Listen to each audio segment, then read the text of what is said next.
Why exaggerating injuries destroys credibility in Arizona car accident comes down to one thing. Once the insurance company thinks you're lying, they stop evaluating your injury and start building a file against your character. And let me put you on some game. They know how to do that. They compare your medical records, your statements, your social media, and what you told every doctor. I'm Garrick McFadden, an AV-rated Phoenix car accident lawyer, and I'm going to show you how one exaggerated sentence can quietly damage the whole case. Here's the part people miss. The insurance company is not just asking, were you hurt? They're asking, can we trust this person? I've seen an insurance company reject another law firm's demand letter because the injured person said their pain was 9 out of 10. On paper, that sounds serious, but the record showed they were driving 24 miles each way past 14 other chiropractors to treat with one specific provider.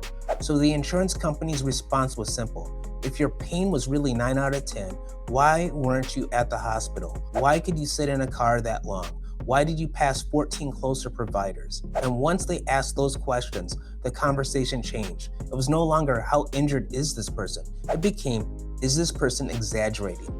That shift is dangerous because even when the other driver caused the crash, the insurance company may still attack the value of your damages. Credibility matters because your pain, your limitations, and your future care all depend on whether your story is believable. One of the easiest ways to hurt your own credibility is to use absolute language. Pain is real, but pain needs to be described carefully.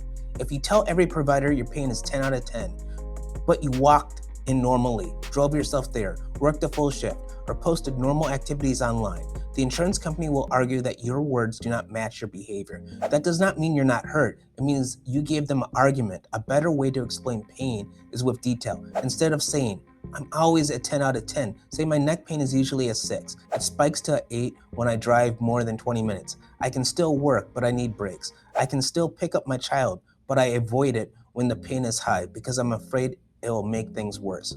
That sounds human. That sounds believable. That gives your lawyer facts to work with.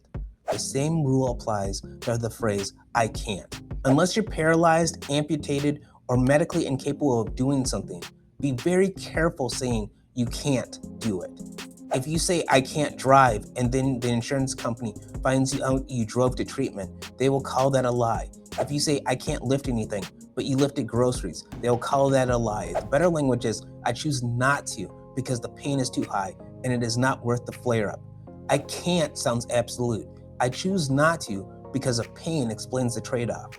You're not saying your body is physically incapable in every situation. You are saying the activity cost you too much.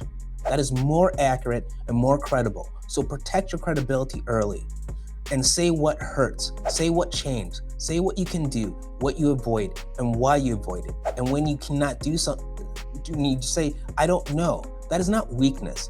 That is credibility. If you exaggerate your injuries, the insurance company doesn't just discount your pain, they discount you. So tell the truth, be precise, say what hurts, what changed, what you honestly don't know. And if you want to understand the other quiet mistakes that can damage an Arizona car accident case, watch this next video. I'm Garrick McFadden with GAMESQ Law. And at my law firm, it has always been and always will be your injuries, our fight, your win.